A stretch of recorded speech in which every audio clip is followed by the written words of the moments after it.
সুপ্রিয় শিক্ষার্থী, আজ পদার্থের অবস্থা ও চাপ অধ্যায় থেকে স্থিতিস্থাপকতা নিয়ে তোমাদের সাথে আজকে আলোচনা করব। স্থিতিস্থাপকতা সম্পর্কে তোমাদের কম বেশি সকলের একটু ধারণা আছে। সেটা হলো যে কোনো বস্তুতে যদি বল প্রয়োগ করা যায় ঠিক এইভাবে, তো বস্তুটির আকার আকৃতির পরিবর্তন হয়, আবার বলটা সরিয়ে নিলে তা আর পূর্বের অবস্থায় ফিরে আসে। যে কোনো বস্তু, যেমন এটা রাবারের ইলাস্টিসিটি আছে, সেখানে তোমার চাপ প্রয়োগ করলে এর আকার আকৃতির পরিবর্তন হলো, আর চাপটা সরিয়ে নিলে আবার সে পূর্বের অবস্থায় ফিরে এলো। তাহলে এটি হলো তোমার স্থিতিস্থাপকতা। স্থিতিস্থাপকতা হলো পদার্থের একটি বৈশিষ্ট্য বা ধর্ম। ধরো এমন একটি স্কেল, তোমাদের সবারই বাড়িতে স্টিলের স্কেল আছে। এই স্টিলের স্কেলটা যদি বল প্রয়োগ করা যায় তাহলে সেটি বেঁকে গেল, আবার ছেড়ে দিলে আগের মতো সোজা হয়ে গেল। তাহলে বল অপসারণের পর, বল প্রয়োগ করার পর বস্তুটির আকার আকৃতির পরিবর্তন হয়, আর বলটা অপসারণ করার পর সে তার পূর্বের অবস্থায় ফিরে আসে। বস্তুর যে ধর্মের জন্য এইরূপ ঘটনাটি ঘটে সেই ধর্মটাকে বলা হয় স্থিতিস্থাপকতা। আর যে সকল পদার্থে এই ধর্মটা আছে তাকে বলা হয় স্থিতিস্থাপক পদার্থ। যেমন রাবার একটি স্থিতিস্থাপক পদার্থ, ইস্পাতের স্কেল বা ইস্পাতের পাত একটি স্থিতিস্থাপক পদার্থ। যে সকল পদার্থের স্থিতিস্থাপক ধর্ম বিদ্যমান সেগুলোকে বলা হয় তোমার স্থিতিস্থাপক পদার্থ। তাহলে কোনো বস্তুতে বল প্রয়োগ করলেই বস্তুটির আকার আকৃতির পরিবর্তন হয়। বস্তুর আকার আকৃতির এই যে পরিবর্তন হয় এটাকে বলে বিকৃতি। বিকৃতি হওয়া মানে বস্তুর আকার আকৃতি পূর্বের অবস্থা না থেকে একটু নতুন অবস্থা ধারণ করে, নতুন আকার ধারণ করে।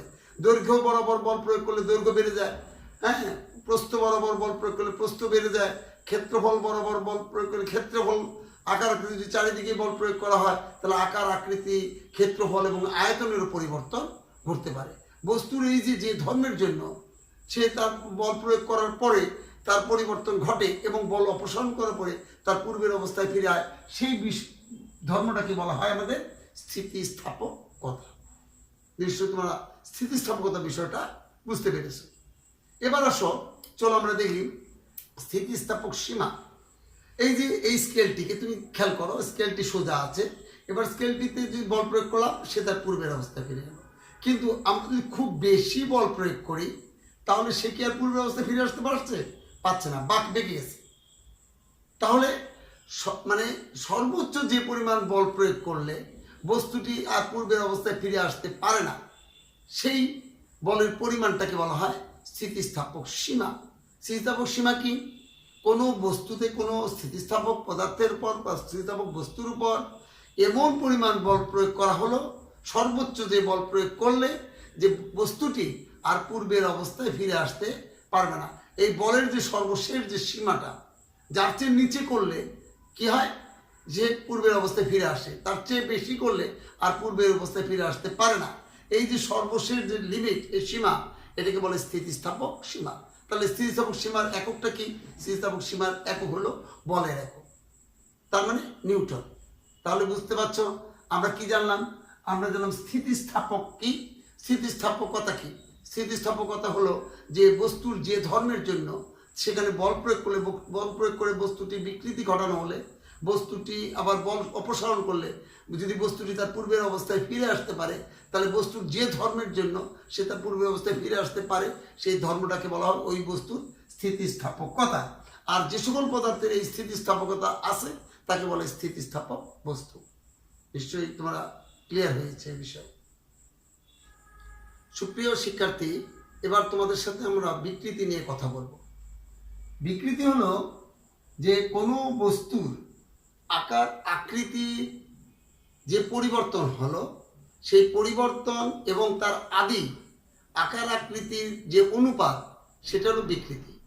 মনে করো একটি তার, এখানে একটি তার দেখানো হচ্ছে, এই তারের দৈর্ঘ্য L0। এখন এটার নিচে একটি আমরা ভার দিলাম, একটি ভর দিলাম, মনে করো 5 কেজির একটি পাথর এর নিচে আমরা লাগিয়ে দিলাম। 5 কেজির একটি পাথর লাগিয়ে দেওয়ার পরে এটি নিচের দিকে টানবে, একটি বল প্রয়োগ করা হলো। এটা এটা এই ভরটা এখানে কাজ করবে, করাতে এর দৈর্ঘ্য হলো, মনে করো দৈর্ঘ্যটা একটু বৃদ্ধি হলো, বৃদ্ধি হয়ে দৈর্ঘ্যটা হয়ে গেল কত, দৈর্ঘ্যটা হয়ে গেল একটু, এই ডট পরিমাণ বাড়লো, বেড়ে দৈর্ঘ্যটা হয়ে গেল এল। তাহলে আদি দৈর্ঘ্য কত, L0। আর বল প্রয়োগ করার পরে দৈর্ঘ্যটা কত হলো, এল। তাহলে দৈর্ঘ্যের পরিবর্তন কত হলো, দৈর্ঘ্যের পরিবর্তন হলো L মাইনাস L0। এটা দৈর্ঘ্যের পরিবর্তন মানে বৃদ্ধি, এবং প্রতি একক দৈর্ঘ্যের জন্য কত বৃদ্ধি হলো, তার আদি দৈর্ঘ্য দ্বারা ভাগ। তাহলে এটা হলো তোমার বিকৃতি। বিকৃতি হলো যে পরিমাণ দৈর্ঘ্য বৃদ্ধি হলো অথবা হ্রাসও হতে পারে। ধরো এটা একটা স্প্রিং, ধরো এটা একটা স্প্রিং, এই স্প্রিং এর মধ্যে তুমি বল প্রয়োগ করলা নিচ থেকে উপরের দিকে, তাহলে স্প্রিংটা কি হবে, ছোট হয়ে যাবে, ছোট হয়ে গেল। তাহলে এর আদি দৈর্ঘ্য কত, L0, তারপর চূড়ান্ত দৈর্ঘ্য কত, L। তাহলে এর পরিবর্তন কত, তখন হবে L0 minus L divided by L0।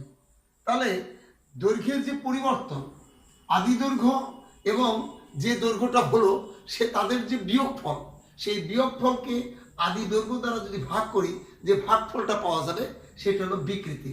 বিকৃতি হলো একটি অনুপাত বিশেষ, তাই বিকৃতির কোনো একক নেই। এখন এখানে সেই দৈর্ঘ্যটা বাড়তেও পারে, কমতেও পারে। আবার শুধু দৈর্ঘ্যের জন্য বিকৃতি তা নয়, ক্ষেত্রফলের পরিবর্তনের জন্য সেটাকেও বলবো আমরা বিকৃতি, ওটা ক্ষেত্র বিকৃতি। আর যদি আয়তনের পরিবর্তনের জন্য বিকৃতি হয় তাকে বলবো আয়তন বিকৃতি। তখন বিকৃতির সমীকরণটা গিয়ে তার ক্ষেত্রফলের বেলা হবে A minus A0 divided by A0, আর আয়তনের বেলায় হবে V minus V0 divided by V0। অর্থাৎ দৈর্ঘ্যের যে পরিমাণ পরিবর্তন হলো, এটা তুমি সরাসরি মাইনাস না দিয়ে তুমি ভেরিয়েবল মাইনাসও দিতে পারো, মানে বড় থেকে ছোট বিয়োগ। ভেরিয়েবল মাইনাসটা কীভাবে লেখে একটু দেখে নাও। ভেরিয়েবল মাইনাসটা আমরা লিখবো এইভাবে যে এ, তার মানে যে বড় বড় থেকে ছোটটা বিয়োগ। যদি দৈর্ঘ্য বাড়ে তাহলে বাড়া থেকে কম আদিটা বিয়োগ, আর যদি দৈর্ঘ্য কমে তাহলে L0 থেকে L বিয়োগ। অনুরূপভাবে A থেকে A0 বিয়োগ, অথবা A0 থেকে A বিয়োগ, আর V থেকে V0 বিয়োগ, অথবা V0 থেকে V বিয়োগ। অর্থাৎ দৈর্ঘ্য, ক্ষেত্রফল এবং আয়তনের পরিবর্তনের যে অনুপাত, আদি দৈর্ঘ্য ক্ষেত্রফল অথবা এর সাথে যে পরিবর্তনের যে অনুপাত, সেটাকে বলবো আমরা বিকৃতি। তাহলে বিকৃতিটা কি বাবা, কোনো বস্তুর মধ্যে বল প্রয়োগ করে যদি তার আকার আকৃতি পরিবর্তন ঘটানো হয়, তাহলে আদি আকার আকৃতি এবং পরিবর্তিত আকার আকৃতির যে অনুপাত, সেটি হবে তোমার বিকৃতি। সুপ্রিয় শিক্ষার্থী, বিকৃতি জানার পরেই এবার আমরা জানবো পীড়ন নিয়ে। পীড়নটা কি? পীড়ন হলো কোনো বস্তুতে বল প্রয়োগ করলে বস্তুর ভিতরে একটি বলের উদ্ভব হয়। অর্থাৎ তুমি যখন কোনো বস্তুকে বল প্রয়োগ করছো, ধরো এই স্কেলটাকে বল প্রয়োগ করছি, স্কেলটির আকার আকৃতির পরিবর্তন ঘটছে, যেমন এই স্কেলটি সেও কি করছে, তার প্রতিরোধকারী বলের সৃষ্টি হচ্ছে তার ভিতরে। সেও কিন্তু সেই প্রদানকারী বলের বিরুদ্ধে একটি প্রতিরোধ বলের চেষ্টা করছে, উদ্ভব হচ্ছে এর ভিতরে। মানে আমি যে বলটা প্রয়োগ করছি সেই বলের প্রেক্ষিতে বস্তুর ভিতরে একটি প্রতিরোধকারী বলের উদ্ভব হচ্ছে। তাহলে প্রতি একক ক্ষেত্রফলে এই প্রতিরোধকারী বলের পরিমাণটাই হলো তোমার কি, পীড়ন। পীড়ন কি? কোনো বস্তুতে বল প্রয়োগ করে যদি বস্তুটির বিকৃতি ঘটানো যায়, তাহলে ওই বস্তুটির ভিতরে একটি প্রতিরোধ বলের সৃষ্টি হয় বা একটি প্রতিরোধ বলের উদ্ভব হয়। এই প্রতিরোধ বল প্রতি একক ক্ষেত্রফলে এই উদ্ভূত প্রতিরোধ বলের পরিমাণটাকে বলা হয় পীড়ন। অর্থাৎ প্রতিরোধ বল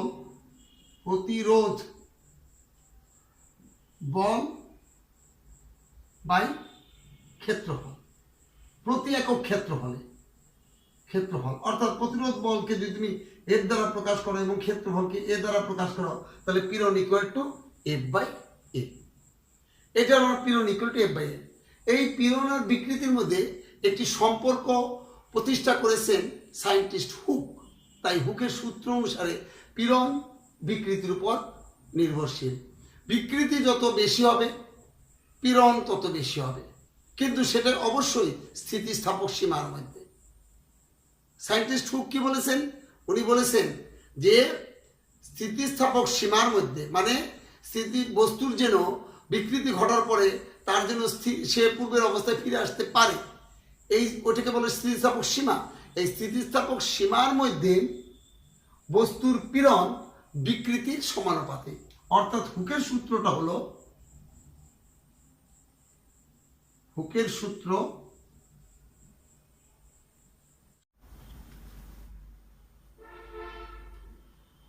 সূত্রটি হলো পীড়ন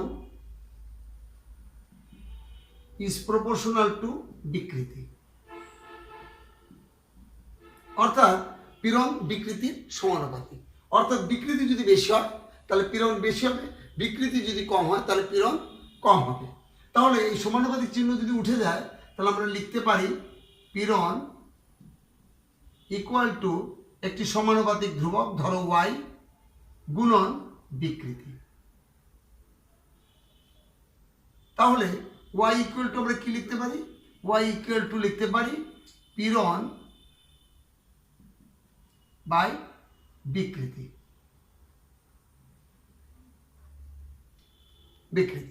এটা তাহলে কি দাঁড়ালো? যে ওই সমানুপাতিক ধ্রুবক, এই সমানুপাতিক ধ্রুবক y কে বলা হয় স্থিতিস্থাপক গুণাঙ্ক। এটাকে কি বলা হবে? স্থিতিস্থাপক গুণাঙ্ক। তাহলে স্থিতিস্থাপক গুণাঙ্ক কি? স্থিতিস্থাপক গুণাঙ্ক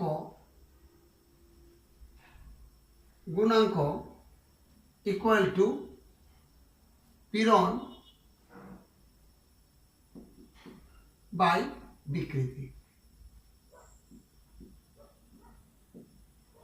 এখন এই স্থিতিস্থাপক গুণাঙ্ক আবার দুই প্রকার। কি কি? একটি দৈর্ঘ্য স্থিতিস্থাপক গুণাঙ্ক, আর একটা হলো আয়তন। তোমাদের বইয়ে যেটা আছে সেটা বলছি, শুধু তোমাদের বইয়ে আছে দৈর্ঘ্য স্থিতিস্থাপক গুণাঙ্ক এবং আয়তন স্থিতিস্থাপক গুণাঙ্ক। দৈর্ঘ্য স্থিতিস্থাপক গুণাঙ্কের বেলায় এই বিকৃতিটা হয় দৈর্ঘ্য বরাবর, আর আয়তন স্থিতিস্থাপক গুণাঙ্কের বেলায় বিকৃতিটা হবে আয়তন বরাবর। তাহলে দৈর্ঘ্য স্থিতিস্থাপক গুণাঙ্কের বেলায় আমরা প্রতীক ব্যবহার করি y, এবং পীড়ন হলো f/a, এর পূর্বে আলোচনা করা হয়েছে। আর বিকৃতি হলো L-L0 ডিভাইডেড বাই L0। এটাকে বলা হয় দৈর্ঘ্য স্থিতিস্থাপক গুণাঙ্ক, একে বলা হয় ইয়াংস মডুলাস। আর যদি আয়তনের বিকৃতি ঘটে তাহলে সেক্ষেত্রে আয়তনীয় স্থিতিস্থাপক গুণাঙ্ক, সেটাকে b দ্বারা প্রকাশ করা হয়, b equal to f/a divided by v minus v0 divided by v0। অর্থাৎ আয়তনের বিকৃতির জন্য, আয়তনীয় বিকৃতির জন্য প্রতি একক ক্ষেত্রফলে যে পরিমাণ বলের সৃষ্টি হবে তার অনুপাতটাই হবে, তার যে মানটাই হবে ওই পদার্থের বা ওই উপাদানের আয়তনীয় বিকৃতি, এই আয়তনীয় স্থিতিস্থাপক গুণাঙ্ক। আর ওয়াইতে হবে ইয়াংস মডুলাস, আর তাহলে বিতে হবে বাল্ক মডুলাস। তাহলে স্থিতিস্থাপক গুণাঙ্ক কত প্রকার জানলাম? স্থিতিস্থাপক গুণাঙ্ক হলো দুই প্রকার, একটা হলো ইয়াংস মডুলাস, একটি হলো বাল্ক মডুলাস।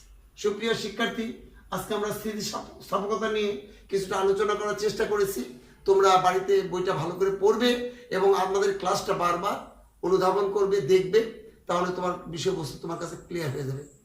তোমরা সাবধানে থাকবে, ভালো থাকো, সুস্থ থাকো, এই প্রত্যাশা রেখে আজকের ক্লাস এখানে রাখছি। ধন্যবাদ সকলকে।